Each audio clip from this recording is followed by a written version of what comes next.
اب ایک اور یونیورسل ٹروتھ آ رہا ہے. قرآن حکیم کی دعوت کا امتیاز ہے کہ اس میں بالکل دو ٹوک بات ہوئی ہے. اللہ تعالیٰ کا کوئی رشتہ دار نہیں ہے.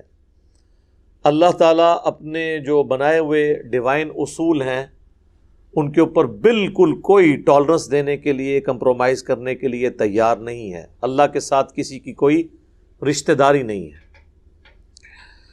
لیس بِأَمَانِكُمْ، کچھ نہیں بننا تمہاری امیدوں سے، تمہاری خواہشات سے، ولا امانی اہل الکتاب، اور نہ ہی اہل کتاب نے کچھ اپنی وشفل تھنکنگز جو بنائی ہوئی ہیں، جھوٹی خواہشات، ان سے کچھ نہیں بننا. من یعمل سوءا یجز بہ، جو کوئی بھی برا عمل کرے گا اس کی سزا پا لے گا. یعنی کسی کی خواہش سے کچھ نہیں ہونا، اور خواہش آپ کے سامنے ہے. کچھ بھی ہے تیرے محبوب کی امت سے ہے، حضور کی نسبت کی وجہ سے اللہ تعالیٰ ہمیں چھوڑ دے. یہ ہے وہ اصل میں چیز جو دھوکے میں ڈالتی ہے لوگوں کو.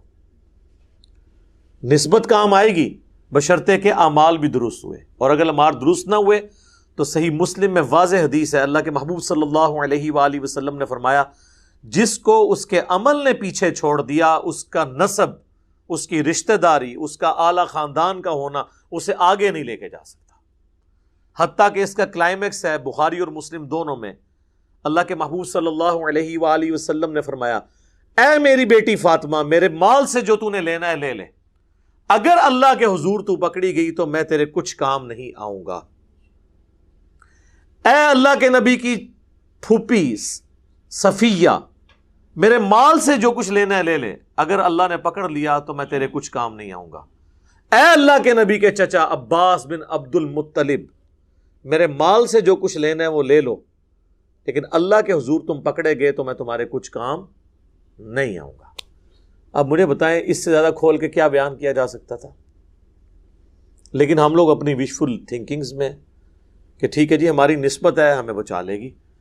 اور یہ تصویر کا ایک رخ ہے کہ ہمیں بتایا گیا کہ اللہ کے محبوب صلی اللہ علیہ وآلہ وسلم شفاعت کریں گے، یقیناً کریں گے، لیکن بالإذن ہوگی. جس کے لیے اللہ چاہے گا اس کے لیے شفاعت کریں گے. لیکن تصویر کا دوسرا رخ اس سے زیادہ خطرناک ہے،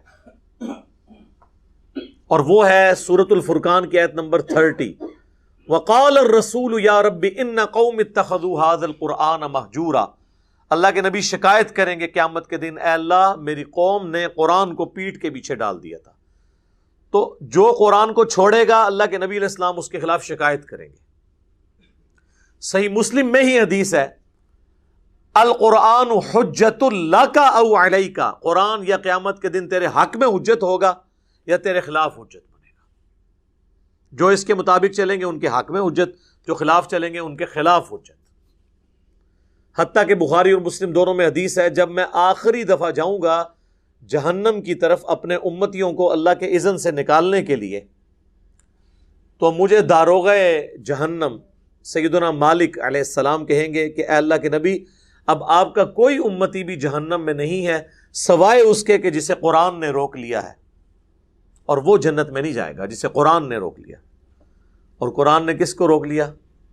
انہ من یشرک باللہ فقد حرم اللہ علیہ الجنہ ومأواہ النار وما للظالمین من انصار. بے شک جو کوئی اللہ کے ساتھ شرک کرے گا اللہ نے ایسے شخص پہ جنت حرام کر دی ہے، اس کا ٹھکانہ وہاں پر جہنم ہوگا اور وہاں پر اس کا کوئی مددگار نہیں ہوگا.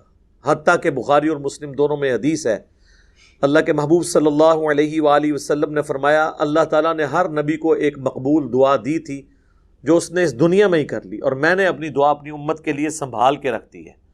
قیامت والے دن اس دعا سے میں اپنے امتیوں کے حق میں شفاعت کروں گا، اور میری شفاعت سے ہر شخص کو نفع پہنچے گا جو میرا امتی ہے، سوائے اس شخص کے کہ جس نے دنیا میں اللہ کے ساتھ شرک کیا ہوا.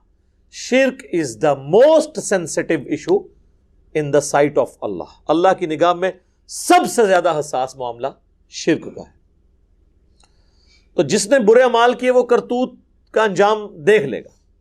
بخاری اور مسلم دونوں میں حدیث ہے، اللہ کے محبوب صلی اللہ علیہ وآلہ وسلم فرماتے ہیں کہ اپنے مال کی زکوٰۃ ادا کرو، اپنی جو بھیڑیں ہیں ان کی زکوٰۃ، اپنے اونٹوں کی زکوٰۃ، اپنے گائے جو رکھی ہیں ان کی زکوٰۃ، یہ نہ ہو کہ قیامت والے دن کسی شخص کی گردن پہ اس کا اونٹ سوار ہو جن اونٹوں کی زکوٰۃ اس نے نہیں دی، اور وہ کہے اغثنی یا رسول اللہ، اے اللہ کے رسول میری مدد فرمائیے، میں تمہارے کچھ کام نہیں آؤں گا، میں نے جو کچھ اللہ نے مجھے بتایا میں نے تمہیں دنیا میں بتا دیا، اگر تم نے زکوٰۃ نہیں دی تو یہ اونٹ تمہاری گردن پہ سوار ہوگا۔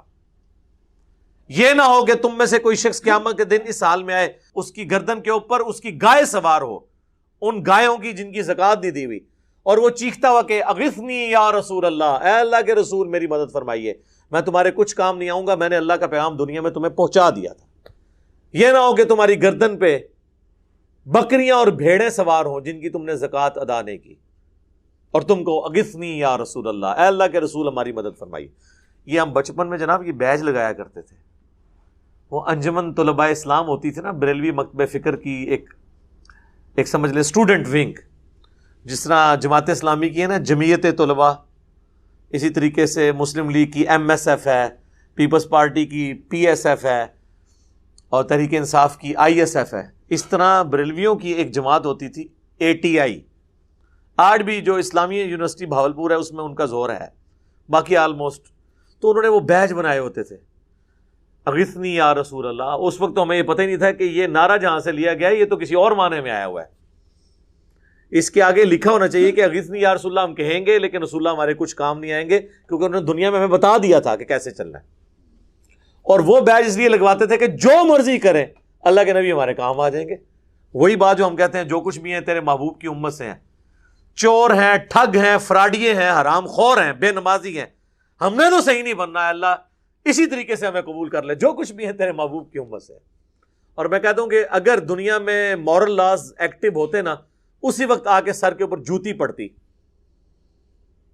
کہ اپنی زبانوں کو لگام دو، اللہ کے نبی کے ساتھ اپنی نسبت جوڑ کر، اور پھر یہ دھونس لگا رہے ہو میں اس بات کی، تمہیں تو شرم آنی چاہیے کہ تم اپنے ناپاک زبانوں سے اپنے ناپاک کردار کے ساتھ اس نبی کا نام لے رہے ہو کہ جس نے دنیا میں سب کچھ تمہیں بتا دیا تھا۔ تو یہ آگے جوتیاں پڑنی تھی۔ تو یہ اللہ کا یونیورسل جو ٹروتھ، ایک یونیورسل قانون ہے، یہ سورۃ البقرہ میں بھی آیا تھا، کچھ نہیں بننا نہ تمہاری خواہشات سے نہ اہل کتاب کی خواہشات سے۔ من یعمل سوءا یجز بہ، جو کوئی برے اعمال کرے گا وہ اس کی جزا پالے گا۔ جزا کا مطلب سزا، بدلہ، عربی میں جزا کہتے ہیں بدلے کو۔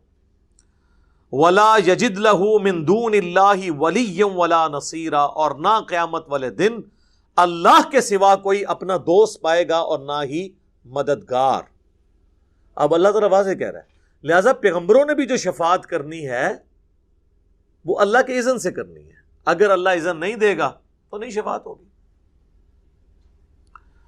وَمَن يَعْمَلْ مِنَ الصَّالِحَاتِ، اور جو کوئی کرے گا نیک اعمال، من ذکر او انثی، چاہے وہ دنیا میں مرد تھا یا عورت، وَهُوَ مُؤْمِنٌ، لیکن تھا ایمان والا۔